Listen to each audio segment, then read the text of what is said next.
Before we begin, make sure to subscribe to the channel. Your support means the world to us. Now, let me tell you a story that just might change your life. The weight of living. In a city of noise, neon lights, and non-stop motion, lived a young man named Daiki. He had everything on the surface. A good job, a nice apartment, a gym pass, a social circle, but inside, he was quietly falling apart. Each day felt like a copy of the one before it. Wake up, commute, meetings, emails, screens, sleep, repeat. Late at night, he'd stare at the ceiling and wonder, is this it? He tried everything, self-help books, meditation apps, retreats that cost more than a month's rent. But peace always seemed just out of reach. And what scared him most wasn't failure. It was living a whole life without ever feeling alive. Then came a Friday that changed everything. He didn't get the promotion he'd been chasing for 2 years. It went to someone else, someone with better connections. Daiki smiled, congratulated them, then went to the restroom. He looked in the mirror, but he couldn't even see himself anymore. That night, he left. No plan. No post on social media. Just a backpack, a little cash, and one fire in his heart. I have to find something real, or I'll disappear inside this life. The ascent days turned into miles. Daiki walked past rice fields, hills, old temples, with no destination, just a way. In a small village, he met an old man running a tea stall. Is there anywhere I can find peace? Daiki asked. The old man poured tea, set it down, and pointed to a distant mountain. There's a monk up there. Some say he's mad, others say enlightened. Either way, he listens more than he speaks. And so, Daiki climbed. The path was steep, slippery, silent. No birds, no buzzing, just his breath, his footsteps, and thoughts that refused to quiet down.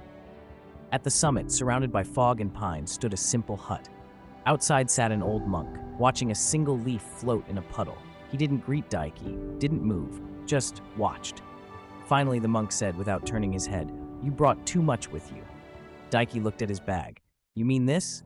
The monk shook his head. "No, I mean your noise." The stillness begins.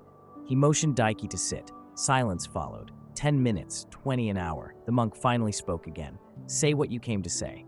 Daiki let it pour out. "I want peace. I want stillness. I want to stop thinking. I want to feel alive." The monk nodded, then whispered, "Then listen, not with your ears, but with your life." They walked through swaying bamboo. "Master," Daiki asked, "why live here, alone?" The monk stopped and pointed at the tall, bending bamboo. "Because this is where the truth grows. The bamboo and the storm boo," the monk said. "They're hollow.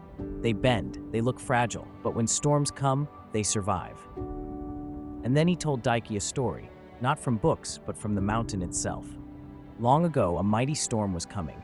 The oak trees boasted, "Let it come, we are rooted." But the bamboo said nothing. They danced with the breeze, bent low. When the storm hit, howling, raging, it broke the proud trees. But the bamboo, they bowed, they swayed, they survived. The monk looked at Daiki. Strength isn't resistance, it's resilience.